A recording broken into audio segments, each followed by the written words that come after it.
आप लोगों को याद होगा in the earlier classes class 6, 7, 8 आपने पढ़ी थी कुछ properties of numbers, like properties of integers, properties of whole numbers, properties of natural numbers.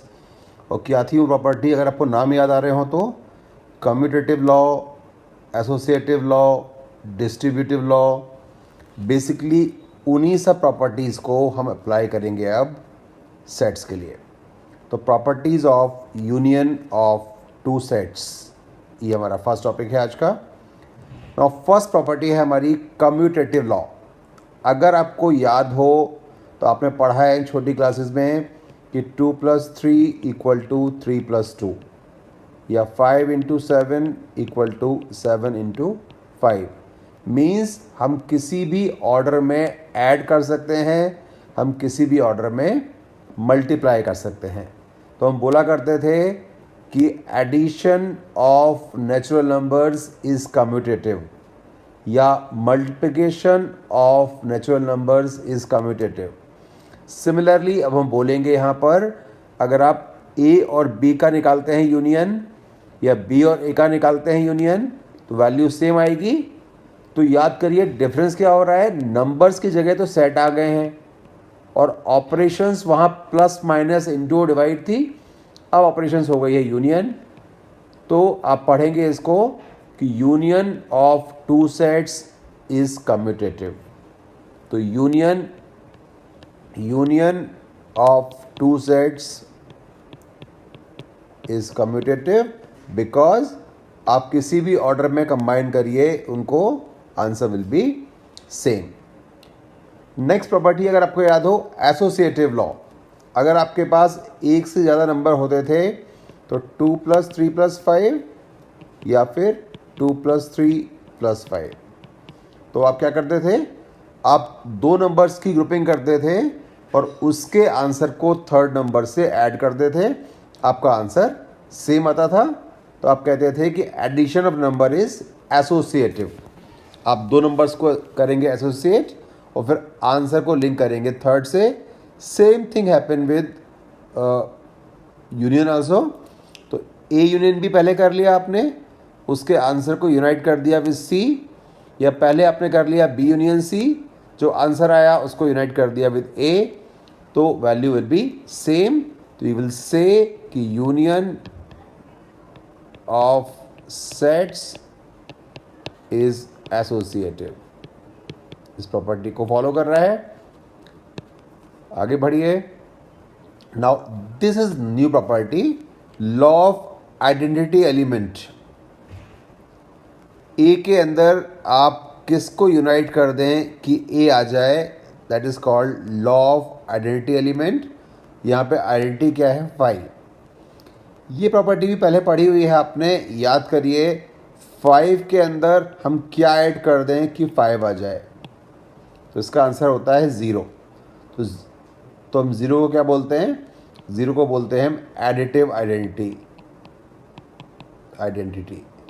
Similarly 5 में हम क्या इंटू कर दें कि 5 आ जाए, तो 1 को हम क्या बोलते हैं, मल्टीप्लिकेटिव आइडेंटिटी।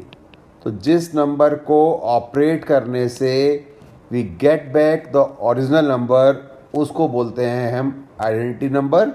इस केस में यहाँ पर सेट की बात कर रहे हैं, तो ए के अंदर हम किस सेट को यूनाइट करें, यूनियन करें कि आपका आंसर ए आ जाए, ऑब्वियसली 5। तो यहाँ 5 हो जाएगी आपकी आइडेंटिटी फॉर यूनियन। याद रखिए आइडेंटिटी हमेशा ऑपरेशन की होती है। प्लस की आइडेंटिटी क्या होती है, 0। इंटू की आइडेंटिटी क्या होती है, 1। तो नंबर्स की आइडेंटिटी नंबर होती है, तो सेट की आइडेंटिटी सेट होगी। तो यूनियन की आइडेंटिटी क्या हो गई, यूनियन की आइडेंटिटी हो गई 5। ये हमारा थर्ड प्रॉपर्टी हो गई। Fourth is idempotent law. ये बहुत ही सिंपल है, ए के अंदर ए को यूनाइट करेंगे तो ए मिलेगा, बस नाम याद कर लीजिए। This name is called idempotent law. And again next one is again very simple, you और ए को अगर यूनियन निकालेंगे तो क्या आएगा, यू आएगा, and this law is called law of U. Now prior to last year first and second के अलावा आपको बाकी लॉज के नाम याद करने की ज़रूरत नहीं होती थी, because by common sense you get the answer of these three. But because of the introduction of MCQs आपको ये नाम अब याद करने पड़ेंगे, बिकॉज MCQ में दे कैन आस्क यू कि this is the property, what is the name of this. 4 नाम लिखे होंगे आगे, and that's why you need to learn the names as well. तो ये 5 प्रॉपर्टीज़ हैं आपकी यूनियन की, इनको याद करिए. आगे बढ़ते हैं. इंटरसेक्शन, तो ऑलमोस्ट सिमिलर प्रॉपर्टीज़ हैं इंटरसेक्शन की. First is commutative law. A और बी का कॉमन पार्ट और बी और ए का कॉमन पार्ट ऑब्वियसली सेम होगा, तो यू विल से कि intersection of 2 sets is commutative. बिल्कुल ऐसे ही हम बात करेंगे एसोसिएटिव की, कि आपने निकाला ए और बी का इंटरसेक्शन और जो आंसर आया उससे निकाला आपने सी का इंटरसेक्शन, या फिर पहले आपने निकाला बी एंड सी का intersection and with the answer you get the intersection of A, तो वैल्यूज विल बी सेम. तो आप बोलेंगे कि intersection of sets follow associative law.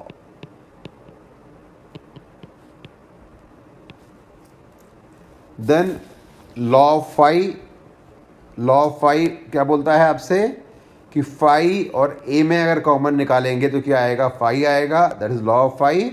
And then law of U. Law of U क्या बोलता है कि यू और ए में कॉमन क्या आएगा, ए आएगा. बस उनके नाम याद कर लीजिए, law of phi and law of you.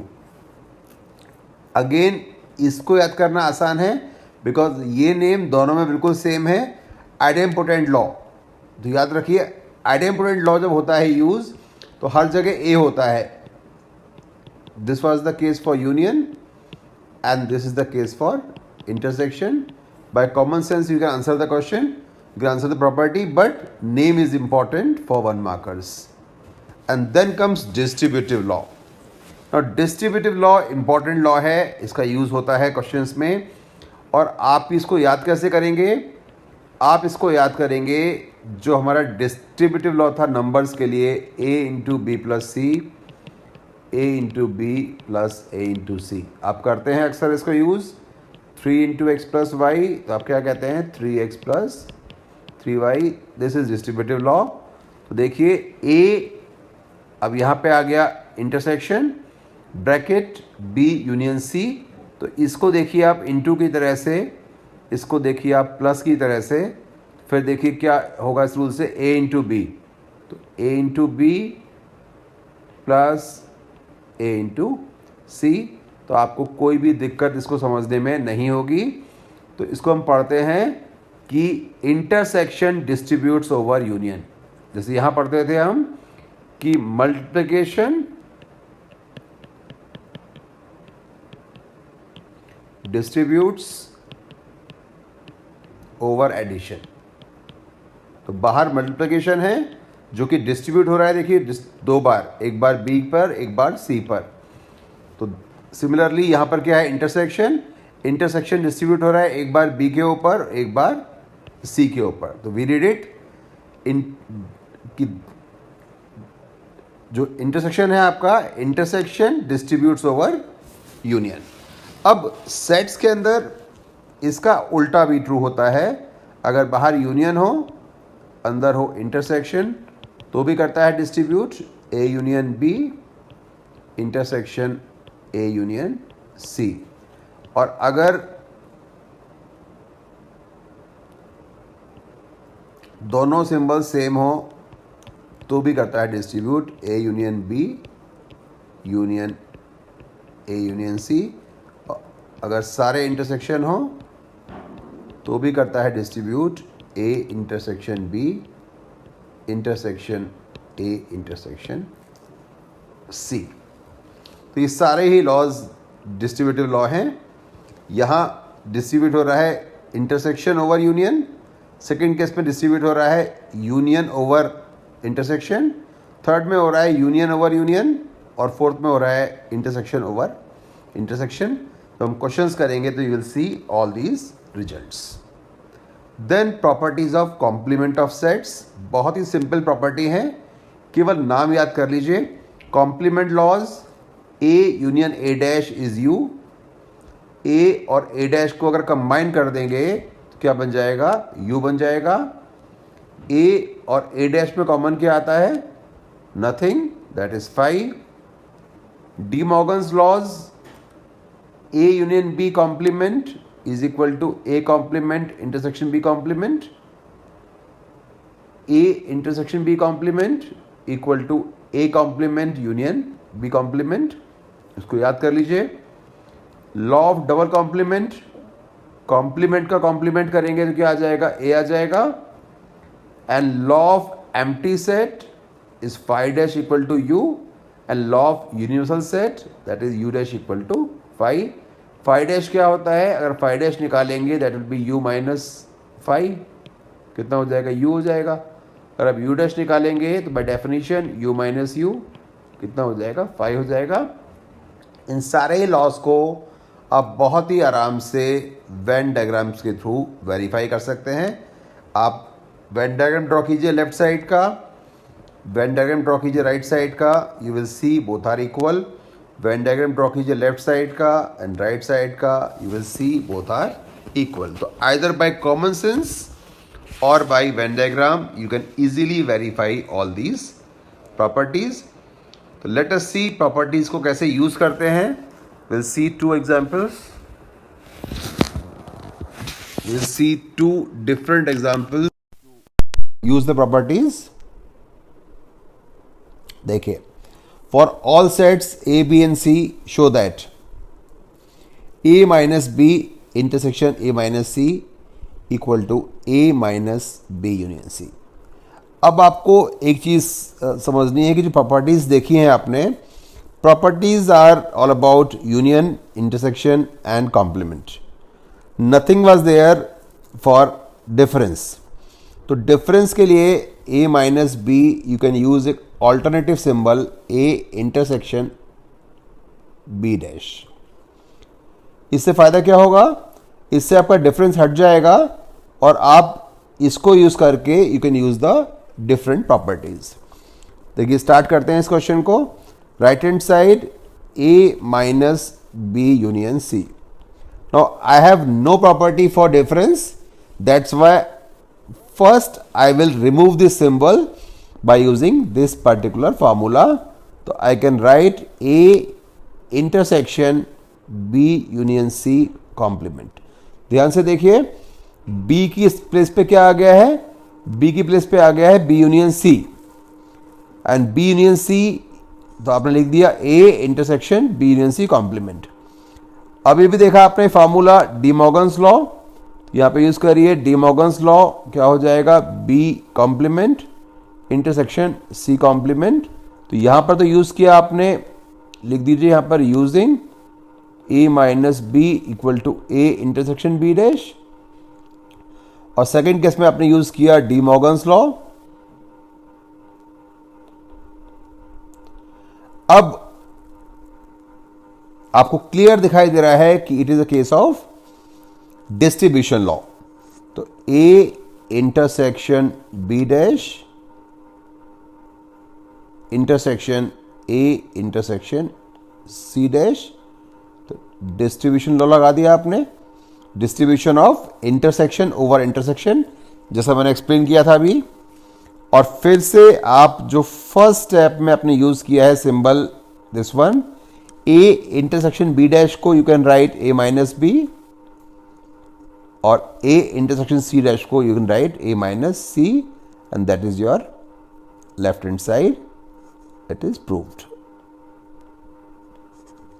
You will see in each step you will use a property. यहाँ भी आपने क्या यूज किया, using a minus b equal to a intersection b dash. Now see one more question.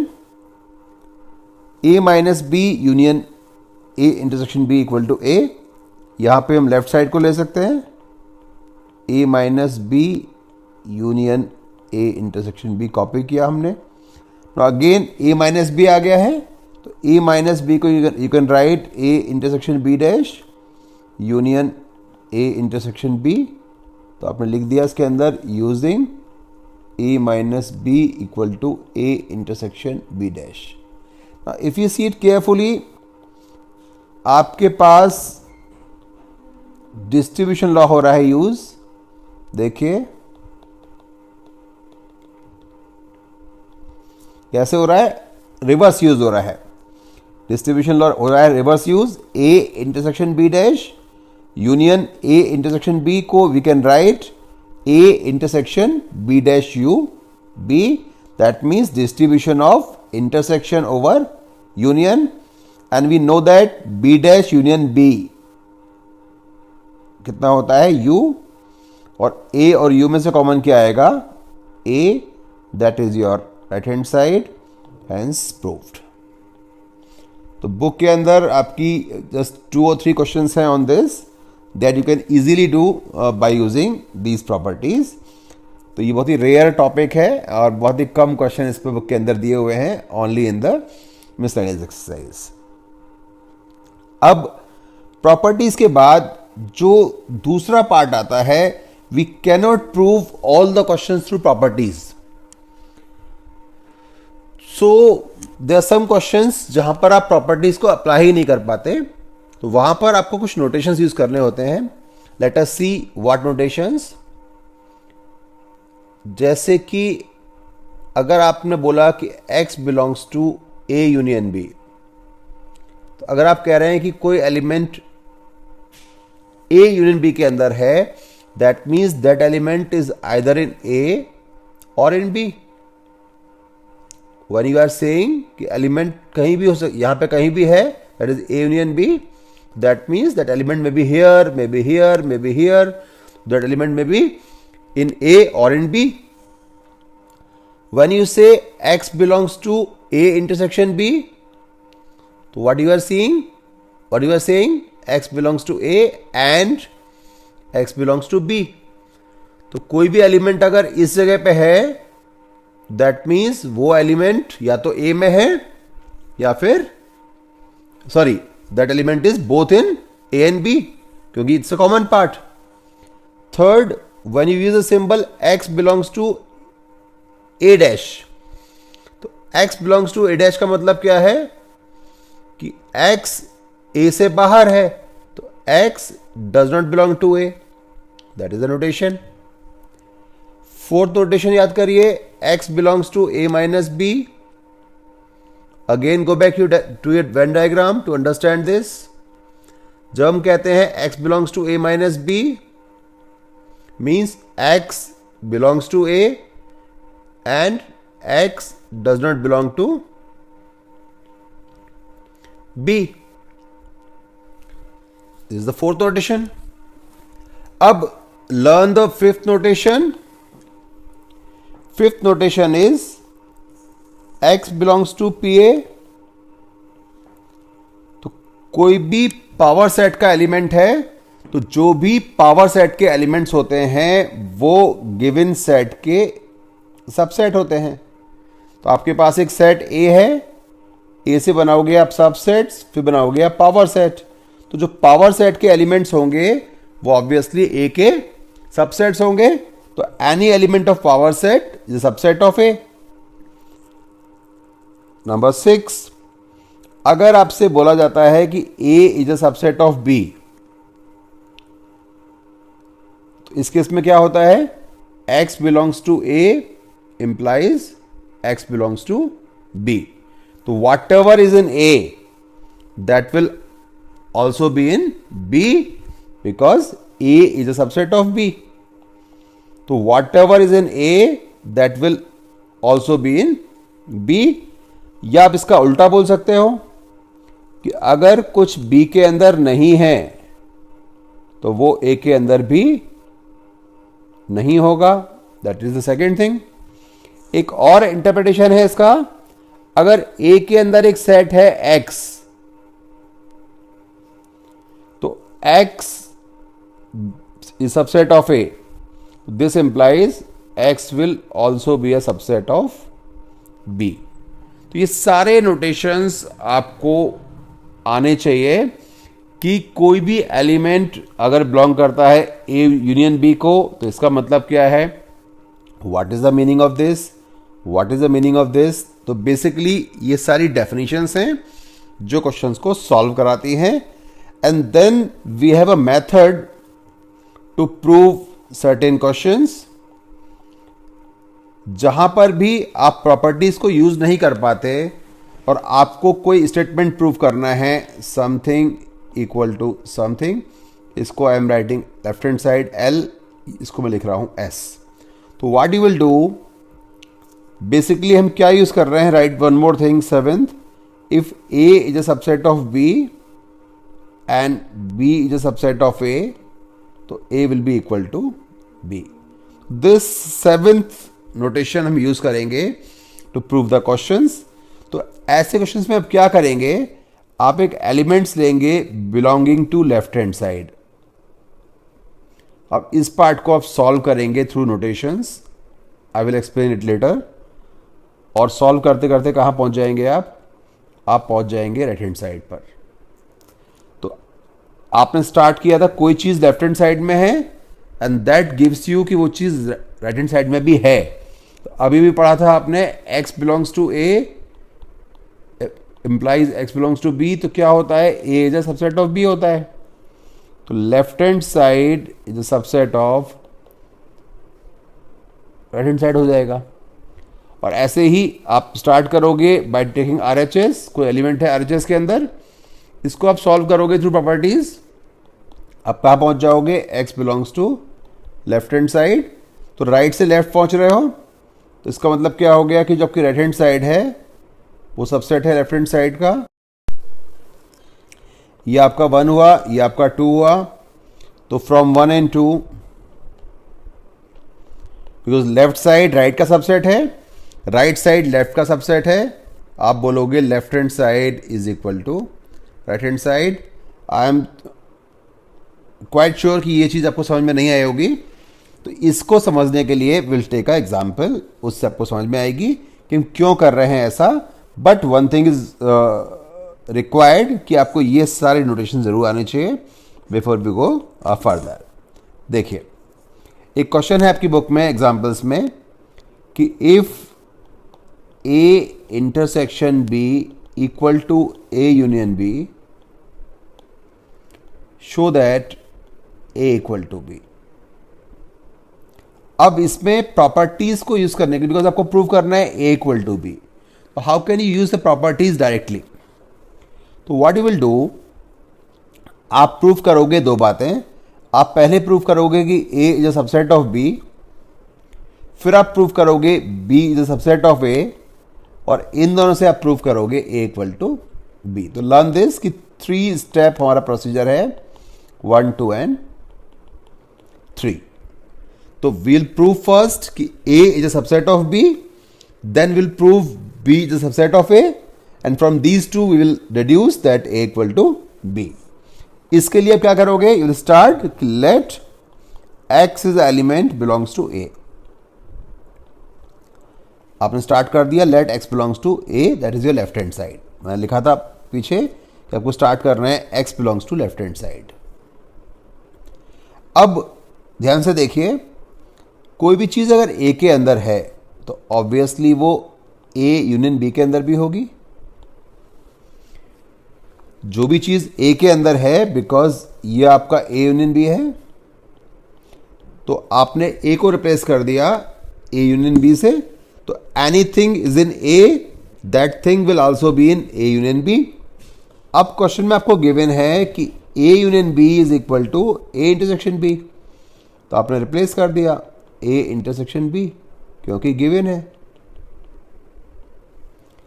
अब ध्यान से देखिए, कोई चीज अगर A इंटरसेक्शन B के अंदर है तो ऑब्वियसली वो B के अंदर भी होगी।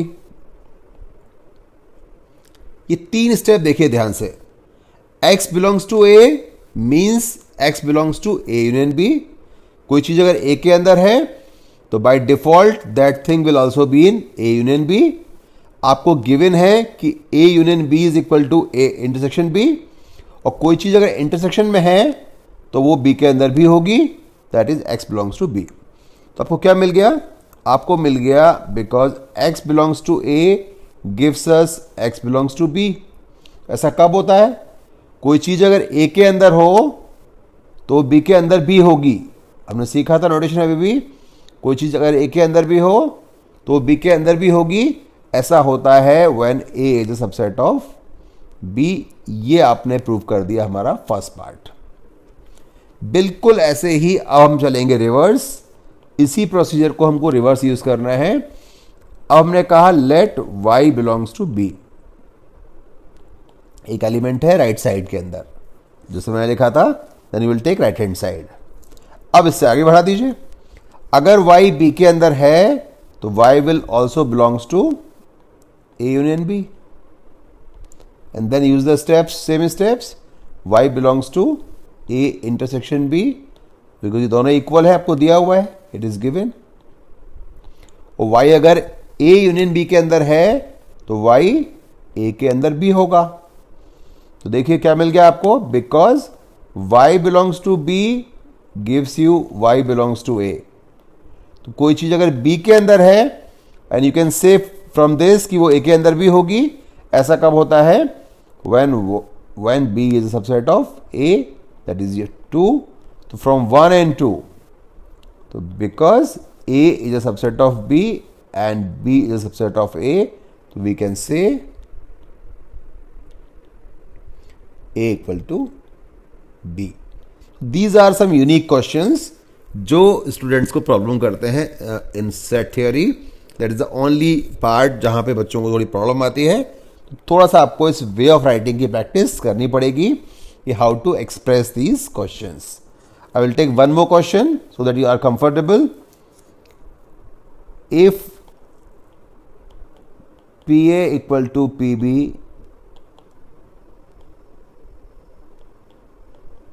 show that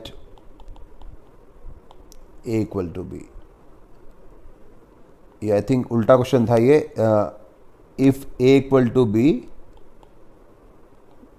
show that PA equal to PB. तो जो हमको शो करना है उसे स्टार्ट करेंगे। x belongs to PA। अगर PA का कोई एलिमेंट है तो वो क्या हो जाएगा? x belongs to PA, so क्या मिल जाएगा आपको? x is a subset of A। ये पढ़ा हमने अभी भी, कोई चीज PA के अंदर है तो क्या होगी? A का सबसेट होगी। और आपको A इक्वल टू B दिया हुआ है, तो X subset of B, X belongs to PB। We are purely using notations जो मैंने यूज किए थे लास्ट टू लास्ट स्लाइड में। X अगर सबसेट है B का तो X कहां पर होगा? X PB के अंदर होगा। तो because x belongs to PA gives you x belongs to PB, therefore PA is a subset of PB। ये फर्स्ट प्रूव हो गया। बिल्कुल ऐसे ही अब ये take the right hand side, let y belongs to PB। तो y अगर PB के अंदर है तो y B का सबसेट है, और आपको B और A तो इक्वल दिए हुए हैं, तो y सबसेट ऑफ A। और y अगर A का सबसेट है तो y किसके अंदर होगा? y will be inside PB। तो देखिए फिर से, तो because y belongs to PB gives you y belongs to y belongs to A।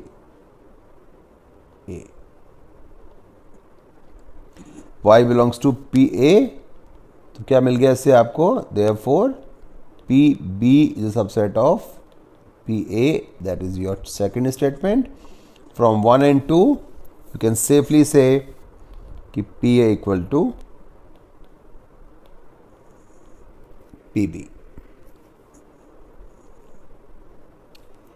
So that completes your topic.